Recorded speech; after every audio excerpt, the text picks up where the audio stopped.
buat yang pengen usaha jangan pernah takut karena omset penjualan itu jauh lebih banyak daripada orang yang kerja di luar sana. Jadi buat kamu yang pengen usaha, jangan pernah ragu buat memulai usaha. Ya, kebetulan di sini aku adalah lulusan D3 pertanian di Universitas Jenderal Sudirman di Unsur.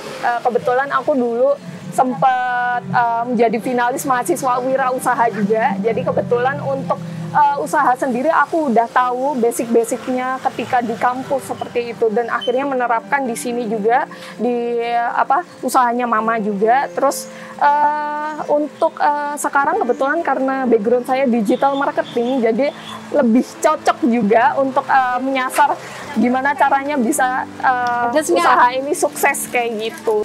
Ya.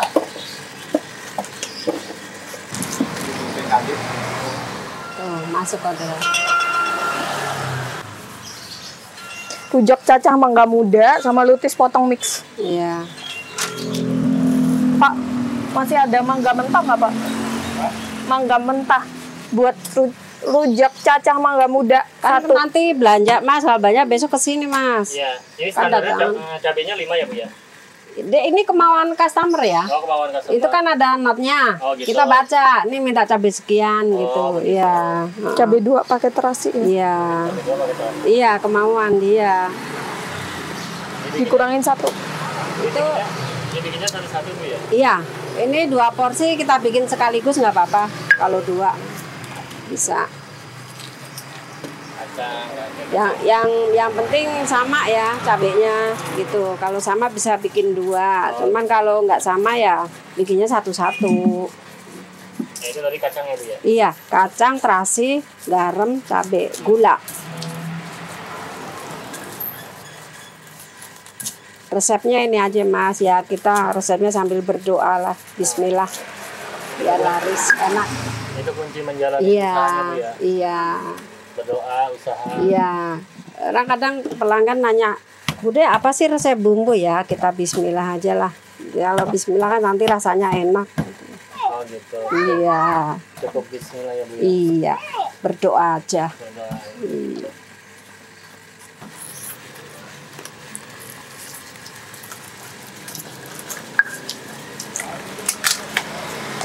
Aku Francisca Wulansari. Di sini aku dan keluarga aku mempunyai bisnis yaitu rujak lutis Matini Limo yang berada di Limo, Depok. Tepatnya di Jalan Sasak Raya ya. Kita kebetulan di sini udah jualan selama 2 tahun ya. Awalnya jualan buah-buahan karena dirasa di sini juga buah-buahan kurang lancar dan kita sempat mengalami kerugian waktu itu. Jadi kita memutuskan untuk memutar otak kayak gitu. Kita memutar otak gimana caranya kita tetap berjualan buah tapi tanpa kerugian yang sedikit seperti itu. Akhirnya kita memutar otak untuk berjualan rujak. Hasil dengan rujak ini kita dapat memanfaatkan buah yang sekiranya sedikit yang kurang layak itu dibuang dan selebihnya kita dapat manfaatkan kembali untuk rujakan ini. Dan kebetulan juga alhamdulillah di sini juga kita ramai, apalagi semenjak kita pindah ke Jalan Sasak Raya ini. Kebetulan karena kita dulu sempat di Jalan Haji Bona, karena di situ kita kena gusur waktu itu. Terus kita pindah ke sini dengan keadaan ruang yang emang sedikit lega. Hasil kita barangnya yang masuk lumayan banyak seperti itu. Ciri khas kita di sini juga kita buatnya satu persatu. Aku menyebutnya di sini adalah sebuah seni membuat cita rasa seperti itu. Karena apa? Mama aku sendiri ini membuatnya satu persatu. Jadi kalau misalkan di sini ada 75 pesanan, kita satu hari pun juga akan mengulaknya itu 75 kali. Bahkan itu bisa lebih seperti itu.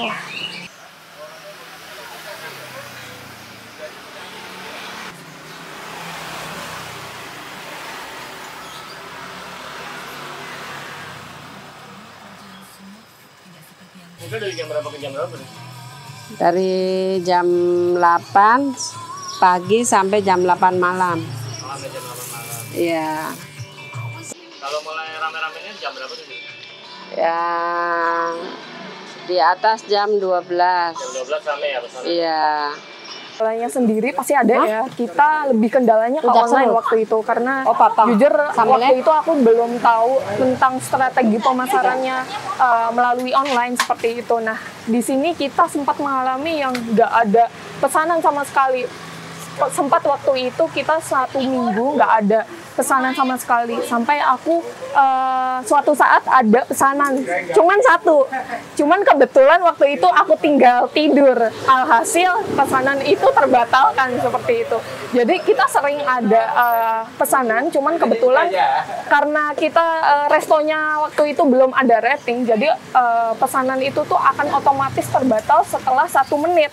Sedangkan karena aku nggak konfirmasi, aku sering telat konfirmasi karena aku tidur waktu itu. Alhasil pesanan itu sering terbatalkan seperti itu. Lalu untuk kendala offline-nya banyak orang yang nggak tahu juga karena waktu itu juga untuk brandingnya kurang ya. Jadi orang ngelihat ini tuh apa sih, kayak jualan buah apa ya atau jualan apa. Jadi orang pada nggak tahu kalau misalkan ini tuh jualan buah, jualan rujak seperti itu. Kita namanya Rujak Lutis Mak Tini Limo. Ada di mana aja? Ada di GoFood, GrabFood, sama Shopee Food. Kira-kira omset rujak lutis ini berapa, Mbak? Kalau untuk per bulannya ini berkisar antara 30 sampai 40-an. 40 ya, untuk dagang rujak aja ya? Ya.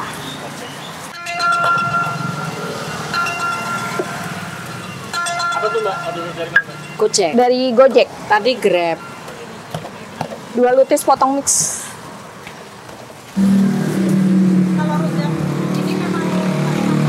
Pakai. Tapi nggak semuanya customer pakai kacang ya. Kadang yang ada yang nggak pakai. Ada yang Sesuai suka request. Sesuai request. Jadi sini tuh kayak pesanan customer lah gitu. Menuruti pesanan gitu. Nggak Semuanya sama rata ya? Iya, nggak harus pakai kacang semua, enggak. Makanya bikin sambal dadakan ini biar customer bisa request gitu. Bisa press sambelnya.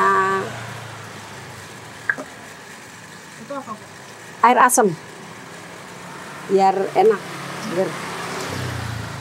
Modelnya berarti kayak itu ya, lutisnya. Iya, Ini khas Jawa ya, Bu ya? khas Jawa.